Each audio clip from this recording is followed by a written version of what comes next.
समय पहले की बात है। एक छोटे से गांव में एक पंडित जी रहते थे। गांव के लोग उन्हें बड़ा विद्वान मानते थे।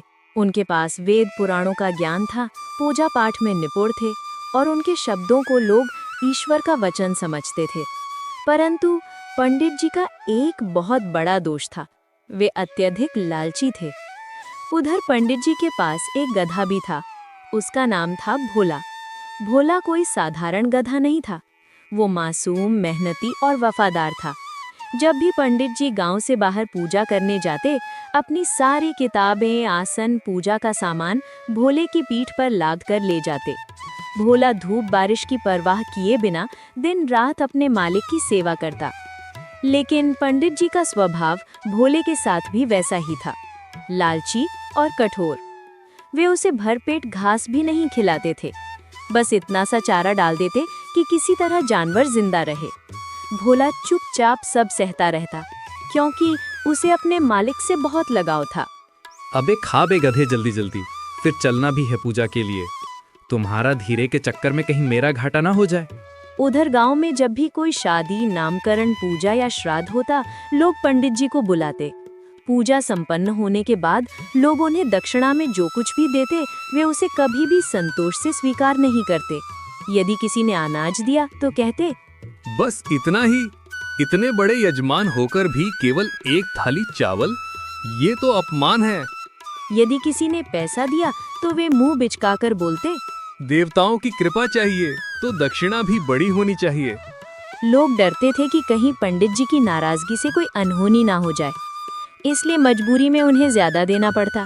धीरे धीरे पंडित जी की लालच की चर्चा पूरे गांव में फैल गई। गांव के बाहर एक गरीब किसान रहता था। उसकी पत्नी बीमार थी और घर में खाने तक का संकट था। लेकिन एक दिन उसके घर में एक शुभ अवसर आया। उसका छोटा बेटा 5 साल का हो गया। किसान ने सोचा कि वो संतान के दीर्घायु के लिए पूजा करवाएगा। वो हिम्मत जुटाकर पंडित जी के पास पहुंचा और बोला, पंडित जी, कल मेरे बेटे की उम्र पूरी 5 की हो रही है। घर पर पूजा करनी है, कृपा करके आप आ जाइए।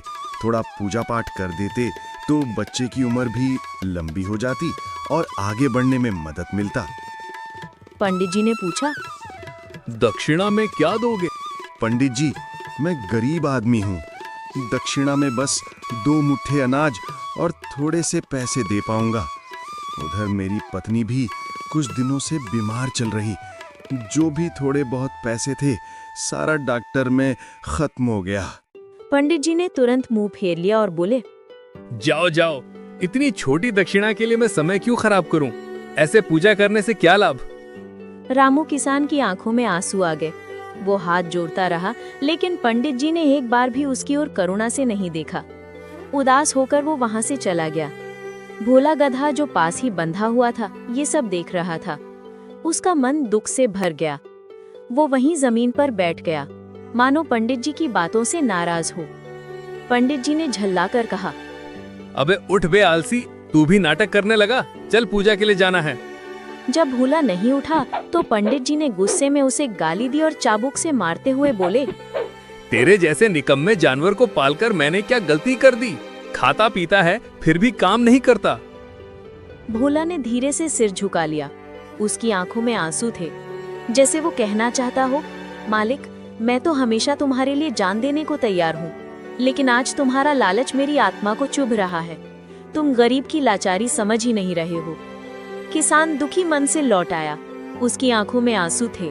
वो सोच रहा था कि शायद उसका बेटा बिना पूजा के भगवान का आशीर्वाद कैसे पाएगा। उसी रात पंडित जी ने एक सपना देखा। सपने में उन्होंने देखा कि देवता उनके सामने खड़े हैं और गुस्से से कह रहे हैं, पंडित, तुम्हारा काम लोगों को धर्म से जोड़ना है, ना कि उनकी मजबूरी का मजाक उड़ाना। गरीब की आह कभी व्यर्थ नहीं जाती। यदि तुमने अपना लालच छोड़ दिया तो तुम्हारा ज्ञान व्यर्थ हो जाएगा और लोग तुम्हें पंडित नहीं, ठग कहेंगे। पंडित जी की नींद टूट गई। उनका दिल कांप उठा। सुबह होते ही वो सीधे उस गरीब किसान के घर पहुंच गए। पंडित जी ने कहा, भाई, कल मैंने तुम्हें ठुकरा दिया, पर ये मेरी बड़ी भूल थी। आज मैं खुद तुम्हारे बेटे की पूजा करूंगा और तुम्हें दक्षिणा नहीं देनी होगी, बल्कि मैं ही अन्न और फल लेकर आया हूँ। किसान की आंखों से आंसू बह निकले। पूजा बड़े भाव से संपन्न हुई। गांव के लोगों ने ये घटना सुनी तो सबने पंडित जी की तारीफ की। पंडित जी को भी ये समझ में आ गया कि असली पंडित वही है जो निस्वार्थ भाव से सेवा करे, न कि लालच से। उस दिन के बाद पंडित जी ने कभी लालच नहीं किया। वे संतोषपूर्वक जो भी मिलता उसे स्वीकार करते और